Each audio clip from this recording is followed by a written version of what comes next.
तो it is Newton's third law. ठीक है, लिख लो फटाफट कॉपी में, it is Newton's third law. ये कहता है, पहले समझ लेते हैं उसके बाद राइटिंग वर्क कर लेंगे। न्यूटन्स थर्ड लॉ के हिसाब से इफ एन ऑब्जेक्ट, या फिर अगर मैं ये कहूँ कि किसी भी रिएक्शन के लिए इक्वल एंड अपोजिट रिएक्शन होता है, शायद आपने सबने सुना होगा, for every action there is a equal and opposite reaction.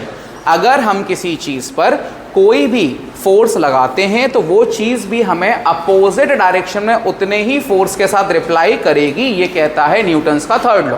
इसके लिए बहुत सारे एग्जाम्पल्स हम अपनी डेली लाइफ में देखते हैं, कुछ एक दो एक्सपेरिमेंट्स के टाइप आज भी हम लोग भी प्रूफ करके देखेंगे कि न्यूटन का थर्ड लॉ लगता है कि नहीं लगता है। अच्छा बात समझना, हमें कैसे पता चलेगा कि ये न्यूटन का थर्ड लॉ और जो हमने बैलेंस्ड फोर्स पढ़ा था, याद है बैलेंस फोर्स?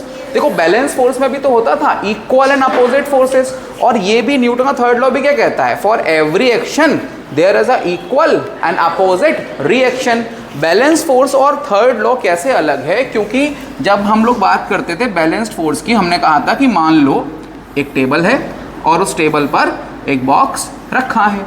अगर बॉक्स पे फोर्स लगाया हमने 5 न्यूटन का इस डायरेक्शन में, समझ रहे हैं आप, इन लेफ्ट हैंड साइड, और सेम फोर्स लगा 5 न्यूटन का इन राइट हैंड डायरेक्शन, तो इस बॉक्स में कोई भी इम्पैक्ट देखने को फोर्स का नहीं मिलने वाला है, इसमें किसी भी तरह का मोशन नहीं होगा। Both the forces will cancel out each other, then it is said to be balanced force. लेकिन देखो न्यूटन के थर्ड लॉ में क्या होता है, यहाँ पर both the forces are acting on the same body, या फिर मैं कहूँ सेम ऑब्जेक्ट पर दोनों ही फोर्स लग रहे, equal forces opposite forces are acting on the same body.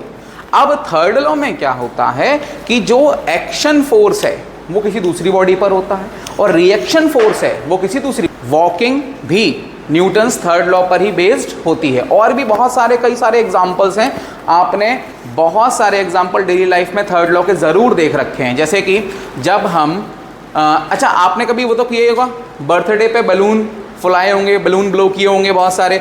Balloon को अगर हम फुलाते हैं और उसको छोड़ दें तो वो बलून उड़ता हुआ किसी भी रैंडम डायरेक्शन में जाता है। इट ऑल्सो प्रूव्स क्या, थर्ड लॉ।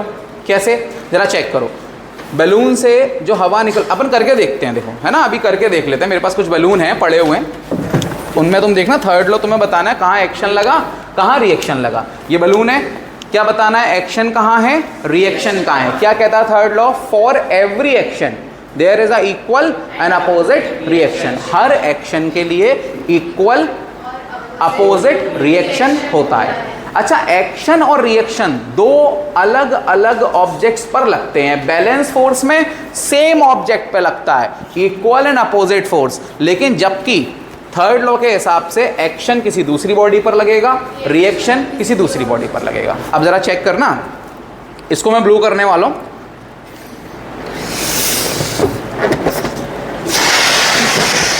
फटना नहीं। ये हमारे पास बलून है। अब तुम्हें देखना है एक्शन कहाँ और रिएक्शन कहाँ। देखो कहाँ जाएगा मुझे नहीं पता, किसी को जाके लगे तो देख लेना। ये तुम्हारी साइड ही छोड़ता हूँ मैं। कहाँ गया? अब इसमें एक्शन क्या था रिएक्शन क्या था बताओ। नहीं, एक्शन मैं आपको समझाऊं तो मैं समझाता हूँ, फिर आप एग्री करोगे या नहीं बताना। एक्शन, जैसे ही मैंने उसको छोड़ा, हवा उसके जो अंदर हाई प्रेशर पे थी वो बाहर निकलना शुरू हुई, क्योंकि अंदर बैलून के हाई प्रेशर था और बाहर लो प्रेशर था। तो ये हमने डिफ्यूजन में भी पढ़ा था, things will move from higher pressure to lower pressure. तो जो अंदर हाई प्रेशर था उसके अंदर से हवा बैलून से बाहर निकलना शुरू हुई। अब बैलून जब बाहर, हवा जब बाहर निकल रही थी तो वो क्या था, एक्शन, और उसके रिएक्शन के तौर पर बलून आगे पुश हो गया। अच्छा, अगर हम इसी बलून को एक डायरेक्शन दे दें, अभी तो देखो रैंडम जा रहा था, अगर हम इसी बलून को डायरेक्शन दे दें तो एक एग्जैक्ट जगह पर पहुंचाया जा सकता है। Same thing happens in case of rockets and jet planes. अगर तुमने कभी जेट प्लेन्स देखे हैं या रॉकेट, चंद्रयान मंगलयान सुना है, उसमें भी तो सेम ही कॉन्सेप्ट लगता है, एक्शन एंड रिएक्शन। अपन देखो अभी चंद्रयान भी बनाते हैं, पहले अपन यहाँ सर्च करते हैं कि चंद्रयान वगैरह जब उड़ते हैं, या फिर हाँ चंद्रयान अपन मतलब वो वाला चंद्रयान तो नहीं बनाएंगे, अपन बलून से बनाएंगे। कैसे बनाएंगे बलून से वो भी देख लेते हैं। अच्छा, लेकिन थोड़ा सा कॉन्सेप्ट समझें।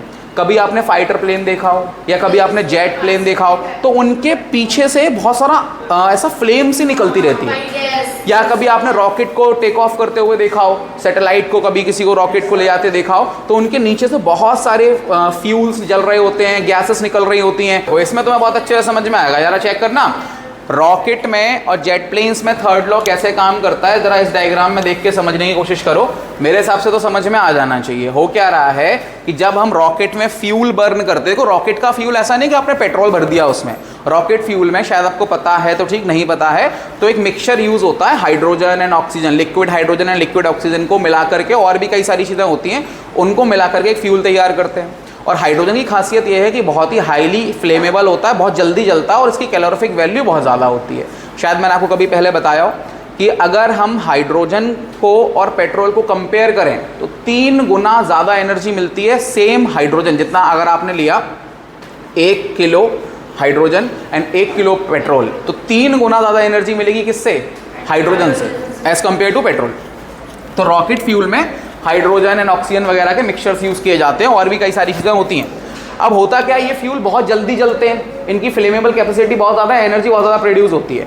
तो यहाँ से कुछ इस तरह से डिज़ाइन किया जाता है कि जितनी भी हॉट गैसेस होंगी वो सब कहाँ आएंगी? नीचे। और क्या लगाएंगी? देखो समझने की कोशिश करना, हॉट गैसेस ने क्या प्रोड्यूस किया? एक्शन फोर्स, है ना, एक्शन। यहाँ से क्या लगा? एक्शन। और हमें पता है कि हर एक्शन के लिए न्यूटन ने बताया था for every action there is a equal and opposite reaction. तो ये तो हुआ एक्शन इन डाउनवर्ड डायरेक्शन, और रिएक्शन कहाँ हुआ? Upward direction. इस तरह से रॉकेट ऊपर की तरफ बहुत तेजी से चला जाता है। तो एक्शन एंड रिएक्शन। अच्छा, जेट प्लेन में भी सेम चीज़ होती है। और भी आप जो चल रहे हैं ना, वॉकिंग भी इसी लॉ पर बेस्ड है। आप अर्थ को पुश करते हैं डाउनवर्ड डायरेक्शन में, अर्थ आपको पुश कर देता है इन अपवर्ड डायरेक्शन। अच्छा, सेम चीज़ अगर आपने देखा हो हॉज पाइप, हॉज पाइप देखा है? हॉज पाइप समझते हो? फायर ब्रिगेड देखिए कभी? फायर ब्रिगेड में होता है एक आग बुझाने के लिए बड़ा सा पाइप, और उस पाइप से बहुत तेजी से प्रेशर से पानी बाहर निकलता है। अब जैसा बैलून में हो रहा था, हवा निकल रही थी बहुत तेजी से बाहर, तो बैलून लहराता हुआ कहीं भी चला गया, मतलब बैलून पे क्या लग रहा था? रिएक्शन। अब पानी अगर उस पाइप से बाहर निकलेगा बहुत तेज स्पीड से, तो उस पर भी रिएक्शन लगेगा। तो उस पाइप को अगर तुमने कभी मूवीज़ वगैरह में देखा हो, 3-4 लोग पकड़ के खड़े रहते हैं। एक अकेले व्यक्ति को पकड़ना, या अकेला व्यक्ति उस पाइप को पकड़ेगा तो वो शायद गिर जाएगा, वो पाइप स्टेबल नहीं होगा। देखो मैं तुम्हें हॉर्स पाइप दिखाता हूँ। 3-4 लोगों की टीम इस पाइप को पकड़ के खड़ी रहती है। ये देखो, तो वहाँ पे भी 2 लोग पकड़ के खड़े हुए हैं, ये देखेगा शायद डायग्राम में तुम्हें। यहाँ पर भी 2 लोगों को के ताकत लगानी पड़ रही है। फुल ग्रोन अडल्ट पर्सन है, उनको बहुत ताकत से पकड़ के, अभी इन्हें प्रैक्टिस भी कराई जाती है बहुत सारी। तब अगर आम आदमी इस हॉर्स पाइप को पकड़ के खड़ा रहेगा तो पाइप के साथ उड़ता हुआ चला जाएगा। क्योंकि क्या हो रहा है, पाइप से निकल रहा है बहुत तेज़ी से पानी, पाइप से पानी का जो प्रेशर था वो बहुत तेज था, जिसकी वजह से आगे की तरफ क्या लगा? एक्शन। और पाइप पर क्या लगेगा? रिएक्शन। अगर आप उस पाइप को जो ताकत से पकड़ के खड़े नहीं रहोगे तो क्या होगा? आप स्टेबल नहीं रह पाओगे, पाइप कहीं भी चला जाएगा। सेम चीज़ होती है गन, जो रिकॉइल वेलोसिटी होती है उसमें समझना। आपने ज़्यादातर मूवीज़ में देखा हो, जो सोल्जर्स होते हैं पिक्चरों में तो वैसे निकालते हैं, वो ऐसे चला रहे हैं, ऐसे चला रहे हैं, दोनों हाथों से चला रहे हैं, वो बेवकूफ़ बनाने वाली बात है। ऐसा हो ही नहीं सकता कि एक हाथ से पकड़ लिया, दूसरा से पकड़ लिया और सामने देख रहा है, एक इधर मर रहा है, एक उधर मर रहा है, वो मजाक चल रहा है। ऐसे कुछ नहीं होता। आपने तो फिजिक्स की वाट लगा दी भाई। होता क्या है, जब हम गन चलाते हैं, अक्सर जो मूवीज़ में होता है या फिर जो एक्चुअली सोल्जर्स हमारे चलाते हैं, कभी आपने किसी को डेली लाइफ में, नॉर्मल लाइफ में कभी बंदूक चलाते देखा हो, तो बहुत तेज़ी से पकड़ते हैं या फिर वो इस तरह से होल्ड करते हैं कुछ ऐसे। उसका जो फेस होता है, जो उसका जो जहाँ से वो बुलेट फायर होती है, वो ऐसा कुछ इंक्लाइन रखते हैं। इंक्लाइन रखने तो फिर यहाँ से फायर करते हैं। तो जब वो फायर करेंगे तो वो जो रिकॉइल लगेगा, क्योंकि बुलेट जाएगी बहुत तेज़ी से स्पीड से आगे, क्या हुआ? एक्शन।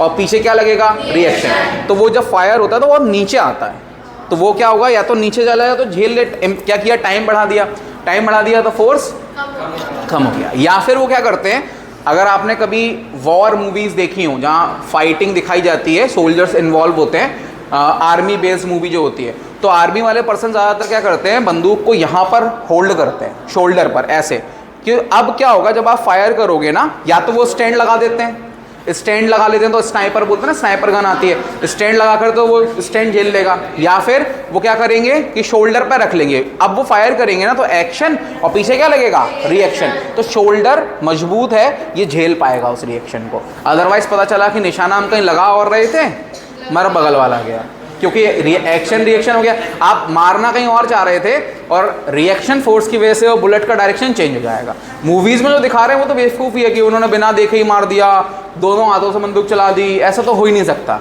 है ना। तो कई सारे एग्जाम्पल्स हैं जो हमें समझ में आ सकते हैं थर्ड लॉ पर बेस। तो थर्ड लॉ क्या था, फटाफट से एक बार रिवाइज कर लेते हैं। For every action there is a equal and opposite reaction. अच्छा, ये ध्यान रखना कि एक्शन किसी दूसरी बॉडी पर और रिएक्शन किसी दूसरी बॉडी पर, ऐसे लगता है। जैसे हाँ, अगर हम गन की बात कर लें, गन में क्या हुआ, अगर बुलेट का जो फायर था, जो बुलेट थी, बुलेट पर लगा एक्शन और जो गन थी उस पर क्या लगा, रिएक्शन, ठीक है। वैसे ही अगर हम जेट प्लेन्स की बात करें तो हॉट गैसेस जो निकल रही थी कहाँ से, रॉकेट से या जेट प्लेन से। अच्छा, रॉकेट की बात कर लो, रॉकेट ने फोर्स कहाँ लगाया, अर्थ पर, एक्शन, रिएक्शन कहाँ लगा, अपवर, ठीक है। तो वैसे ही अगर बलून की बात कर लें तो एक्शन कहाँ है, बाहर की तरफ, एटमॉस्फेयर में, और रिएक्शन कहाँ है, बलून पर। तो action and reaction both are opposite to each other and equal to each other but acts on the different bodies, ये ध्यान रखना। अच्छा, सेकेंड थिंग कि रॉकेट में सेम जो चंद्रयान वाला काम था उसमें भी सेम चीज़ हो रही थी, बस हमें अपने बलून से अगर वो चंद्रयान वाला कॉन्सेप्ट लगाना हो, अभी अपने बलून छोड़ा, बलून किसी भी रैंडम डायरेक्शन में गया, अगर हम कुछ भी ऐसा करें कि बलून को एक डायरेक्शन दे दें तो शायद वो निर्धारित टारगेट तक पहुंच पाएगा, ठीक है। इसको भी करके देख लेते हैं अच्छा सुनो, अब सुनो, बात सुनो। अब आपको बताना है एक्शन और रिएक्शन। देखो भैया, अपना चंद्रयान हो गया उड़ने को तैयार, ठीक है। अब कहाँ जाएगा, वहाँ पे, वो क्या है, बहुत बढ़िया। ये देखो, ये मंगलयान का हो, चंद्रयान का हो, कोई सा भी यान का हो, अब ये जा रहा उड़ने, ठीक ना। अब सुनो, यहाँ से हम छोड़ेंगे तो क्या लगने वाला है, एक्शन, क्योंकि यहाँ पे अंदर क्या है, हाई प्रेशर पे एयर, एयर जब बाहर निकलेगी तो क्या लगाएगी, हम कह सकते हैं कि एक्शन हुआ कि एयर का बाहर निकलना, और एज अ रिएक्शन बलून को आगे पुश किया जाएगा with equal and opposite force, air मेरी तरफ एंड बलून उस आगे चांद की तरफ, ठीक है। अब देखो जरा ये जाता है या नहीं, चेक करना। ओ भाई, तो वो ज्यादा तेज नहीं था, ये कुछ ज्यादा तेज हो गया। अच्छा, ऐसे ही और भी कई सारे एग्जाम्पल्स होते हैं थर्ड लॉ के लिए। अपना वॉकिंग हो गया।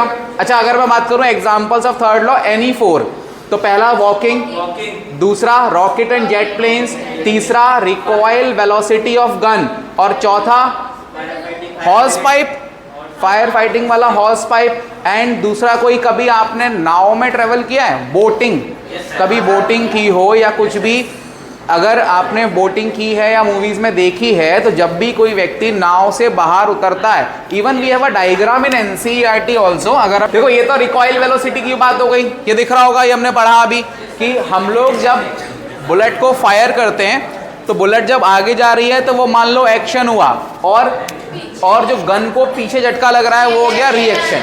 तो एक्शन एंड रिएक्शन फोर्सेस दोनों बुलेट पर लग रहे हैं, ठीक है। बात सुन तो चलो जरा मेरी। और ये देखो, ये जो हम अभी बात कर रहे थे बोट की, बोट से जब उतरता है कोई व्यक्ति, इससे तो पता नहीं कौन सी बोट कम जूता ज़्यादा लग रहा है वो तो वैसे नॉर्मल नाव से अगर आप कभी उतरोगे, कभी या भविष्य में आप कभी बोटिंग करो, तो होता क्या है, या तो वो नाव को यहाँ कहीं बांध देते हैं, ठीक है, या फिर ऐसा कहा जाता है, इसमें देखो सेम चीज़ क्या हो रही है, ये अपने एक पैर से नाव को पीछे पुश कर रहा है, क्या हुआ, एक्शन, जिसकी वजह से ये बोट इसको फिर से आगे की तरफ पुश करेगी और इसको उतरना थोड़ा आसान हो जाएगा। क्योंकि चैप्टर फाइनली खत्म हो गया। Now we will solve the exercise of this chapter. देखें आप कितना सीखे, आपको कितना आता है, ठीक है।